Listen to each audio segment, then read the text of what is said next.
Section 67 of The Toilers of the Sea, by Victor Hugo. This recording is in the public domain, read by John Greenman. Chapter 4, Soubré. The aspect of the man who wrought these things had become terrifying. Gilliatt, in this multiple toil, expended all his forces simultaneously. It was with difficulty that he renewed them. Through privations on the one hand and weariness on the other, he had grown thin. His hair and beard had grown long. He had but one shirt left, which was not in rags. He was barefooted, the wind having carried away one of his shoes, and the sea the other. Splinters from the rudimentary and very dangerous anvil which he used had made little wounds on his hands and arms, the spatterings of toil. These wounds, scratches rather than wounds, were superficial, but irritated by the sharp air and the salt water. He was hungry, thirsty, and cold. His can of fresh water was empty. His rye flour had been used or eaten. All that was left for him was a little biscuit. He broke it with his teeth, as he now lacked water wherewith to soak it. Little by little, day by day, his strength decreased. This redoubtable rock was sapping his life. Drinking was a problem. Eating was a problem. Sleeping was a problem. He ate when he succeeded in catching a sea louse or a crab. He drank when he saw a sea bird alight on a point of rock. He climbed thither and found a hollow with a little fresh water. He drank after the bird, sometimes with the bird, for the mews and the gulls had become accustomed to him and did not fly away at his approach. Gilliatt, even at his hours of greatest hunger, did them no harm. It will be remembered that he had a superstition with regard to birds. The birds, on their side, were not afraid of him, now that his hair was shaggy and wild and his beard long. This change of visage reassured them. They no longer thought him a man, but believed him to be a beast. The birds and Gilliatt were now good friends. These poor creatures aided each other. As long as Gilliatt had had rye, he had crumbled up for them the cakes which he made. Now, in their turn, they pointed out to him the spots where there was water. He ate his shellfish raw. Shellfish quench thirst to a certain extent. He cooked the crabs. Having no pot, he roasted them between two stones heated in the fire, after the manner of the savage inhabitants of the Faroe Islands. In the meantime, the equinoctial weather had appeared to some extent. Rain had come, but a hostile rain. No sheets, no downpours, but long, fine, sharp, icy, penetrating needles, which pierced through Gilliatt's garments to the very skin, and his skin to the very bone. This rain furnished but little water to drink, and wet him none the less. Chary of assistance, lavish of misery, such was this rain, unworthy of heaven.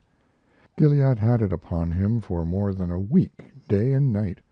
This rain was an evil action from on high. At night, in his hole in the rock, he slept only from the utter exhaustion of labor. The huge sea gnats came and stung him, and he awoke covered with pustules. He had fever, which sustained him. Fever is a help which destroys. He instinctively chewed lichens, or sucked the leaves of wild cochlearia, the meager shoots of the dry crevices of the reef. However, he paid but little heed to his sufferings. He had not the time to turn his attention from his work because of them. The engine of the Durande was in good condition. That sufficed for him.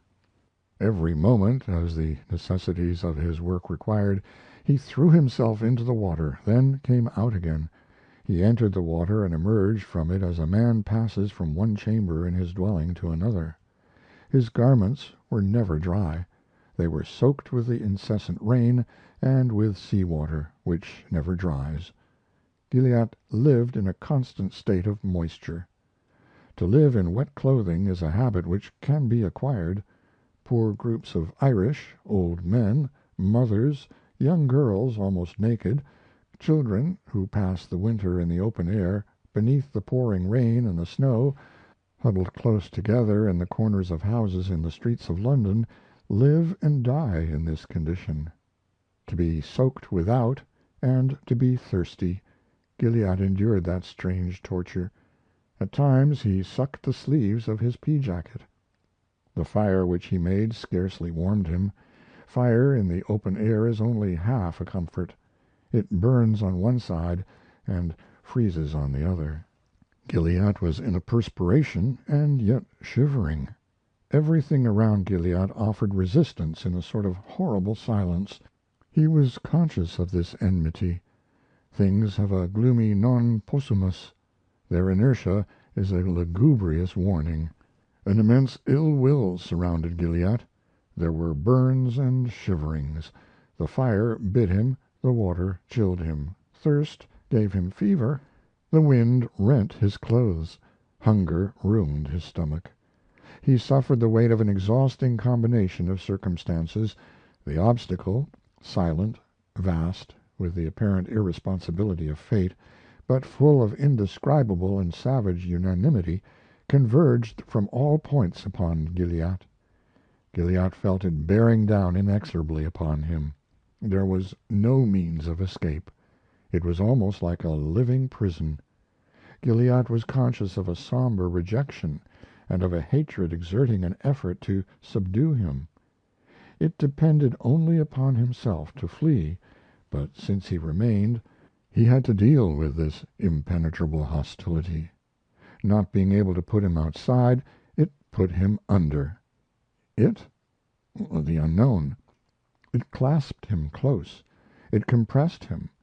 It took his place from him. It deprived him of breath. He was bruised by the invisible. Every day the mysterious vice was tightened one turn. Gilliatt's situation amid these disturbing surroundings resembled an ambiguous duel in which one party is the victim of treachery. The coalition of obscure forces environed him. He was conscious of the existence of a resolution to get rid of him. It is thus that the glacier expels the wandering block of stone. Almost without having the appearance of touching him, this lateral coalition had reduced him to rags, to bleeding, driven him at bay, and, so to speak, crippled him before the battle. He worked on none the less, untiringly, but in proportion as the work was done the workman was undone. One would have said that his wild nature, fearing the soul, had adopted the expedient of wearing out the man. Gilliatt persisted and waited. The abyss had begun by exhausting him. What would the abyss do next? The double Douvre, that dragon made of granite, and lying in ambush in the open sea, had admitted Gilliatt. It had allowed him to enter and to do what he wished. This reception resembled the hospitality of yawning jaws. The desert, extent, space, where there are so many refusals for man, the mute inclemency of phenomena pursuing their courses, the great general implacable and passive law, the ebb and flow, the reef, the black Pleiades, each point of which is a star with whirlwinds, the center of an irradiation of currents, an unknown plot of the indifference of things against the temerity of a being, winter, the clouds, the besieging sea, enveloped Gilliatt, beset him, closed in upon him in a measure, and separated him from the living like a dungeon cell rising round a man. Everything against him, nothing for him. He was isolated, abandoned, weakened, undermined, forgotten. Gilliatt had his empty storeroom, his broken or weakened tools, hunger and thirst by day, cold by night, wounds and tatters, rags on the suppurating spots, holes in his clothes and in his flesh, torn hands, bleeding feet, emaciated limbs, a livid countenance, and a flame in his eyes. A superb flame is the visible will. The eye of man is so made that one perceives his virtue in it. Our eyes reveal the quantity of man there is in us. We assert ourselves by the light which lies under our eyelids. Small consciences blink their eyes, great ones dart lightnings. If nothing glows beneath the lids, it is because nothing in the brain thinks, nothing in the heart loves. He who loves wills, and he who wills lightens and breaks forth in brilliancy. Resolution lends fire to the eye, an admirable fire which is composed of the combustion of timid thoughts. The obstinate are the sublime. He who is merely brave acts from impulse. He who is merely valiant has but a temperament. He who is only courageous has only a virtue. The man obstinate, in the true sense, has greatness. Nearly the whole secret of great hearts lies in this word, perseverando. Perseverance is to encourage what the wheel is to the lever. It is the perpetual renewing of the fulcrum. Whatever the goal may be, in earth or in heaven, the whole secret lies in proceeding to that goal. In the first case one is Columbus. In the second case one is Jesus. The cross is madness, hence its glory. Not to allow one's conscience to discuss, nor one's will to be disarmed, it is thus that one obtains suffering and triumph. In the order of moral facts, to fall does not preclude soaring. Ascension springs from the fall. The mediocre allow themselves to be dissuaded by a specious obstacle, the strong do not. To perish is their perhaps, to conquer is their certainty. You may give Stephen all sorts of good reasons for not allowing himself to be stoned. The disdain of objections raised by reason brings forth that sublime victory which is called martyrdom. All Gilliatt's efforts seemed chained to the impossible. Success was feeble or slow, and he had to spend much to obtain a little. That is what made him magnanimous, that is what rendered him pathetic. The misery of his solitary work lay in the fact that, in order to erect 4 beams above a stranded vessel, in order to cut out and isolate in that vessel the part that could be saved, in order to adjust to that wreck within a wreck 4 sets of tackle with their cables, so many preparations, so many labors, so much groping, so many nights on the hard rock, so many days in pain had been necessary. Fatality in the cause, necessity in the effect. This wretchedness Gilliatt had more than accepted. He had chosen it. Fearing a competitor, because a competitor might prove a rival, he had sought no assistance. The overwhelming enterprise, risk, danger, multiplied by itself, the possible engulfment of the rescuer by what he was rescuing, famine, fever, destitution, distress. He had taken all these upon himself alone. He had been thus egotistic.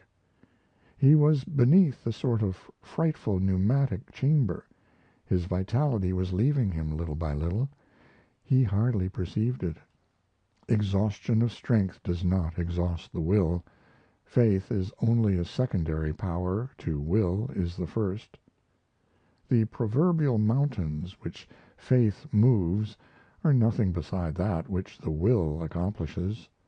All the ground which Gilliatt lost in vigor he made up in tenacity. The reducing of the physical man under the repressing action of this savage nature ended in the growth of the moral man. Gilliatt was not conscious of fatigue, or, to speak more correctly, he would not yield to it.